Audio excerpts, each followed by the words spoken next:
వచ్చి రిచార్డ్ మా ఫ్రెండ్ ఓకేనా. The purpose of the loan వచ్చి చాలామందికి నీడ్ ఉంటుంది, లోన్ అనేది నీడ్ ఉంటుంది. కానీ వాళ్ళు ఎలా పర్పస్ ఎక్కడ పోయి వాళ్ళు ఇన్వాల్వ్ అవ్వాలి, ఎవరు అడగాలి తెలియదు. ఆ పర్పస్ ఒక మంచి ఉద్దేశంతోనే ఈ లోన్ కన్సల్టెన్సీ అనేది పెట్టడం జరిగింది ఓకేనా. మేజర్గా వచ్చి హోమ్ లోన్ చేస్తాము. స్టార్టింగ్లో వచ్చి 3 lakhs స్టార్ట్ చేస్తాము. 3 lakhs నుంచి 2 crores దాకా చేస్తాము. కొలాటరల్ వచ్చి మోస్ట్లీ మార్టిగేజ్ హౌస్ పెట్టుకుంటాము. హౌస్ మళ్ళీ కన్స్ట్రక్షన్ కూడా చేస్తాము. కన్స్ట్రక్షన్ చేస్తారు చూసారా, హౌస్ అది చేస్తాము. మళ్ళీ రీసేల్ హౌస్ కొనాలనుకుంటారు చూసారా, దానికి చేస్తాము. ఫ్లాట్ పర్చేజ్, ఒక అపార్ట్మెంట్ ఫ్లాట్ ఉంటుంది చూసారా, అది పర్చేజ్ చేయాలంటే దానికి లోన్ చేస్తాము ఓకేనా. మళ్ళీ ఖాళీగా ఫ్లాట్ ఎఫ్ఎల్ఏ ఫ్లాట్ ఖాళీ ఫ్లాట్ ఉంటుంది చూసారా, దానికి చేస్తాము.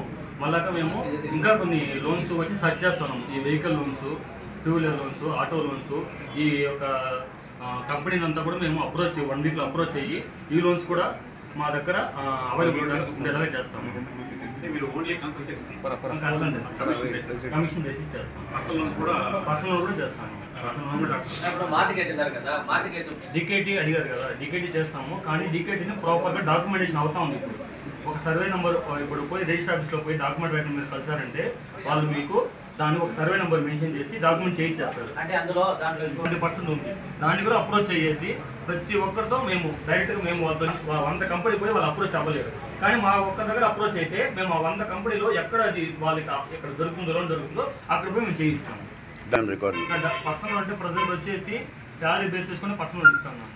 శాలరీ వచ్చి 50,000 అబోవ్ ఉంటే ఓకేనా, మ్యాక్సిమం 2 lakhs పైన లోన్ ఇస్తాము. ప్రైవేట్ గవర్నమెంట్కి అయితే గవర్నమెంట్ దానికి ఎక్కువ ఇది ఉంటుంది, డాక్యుమెంటేషన్ ఎక్కువగా ఉంటుంది. అందువల్ల ఇప్పుడు మోస్ట్లీ ప్రైవేట్ సెక్టర్లోనే అయ్యేలాగా చేస్తాం.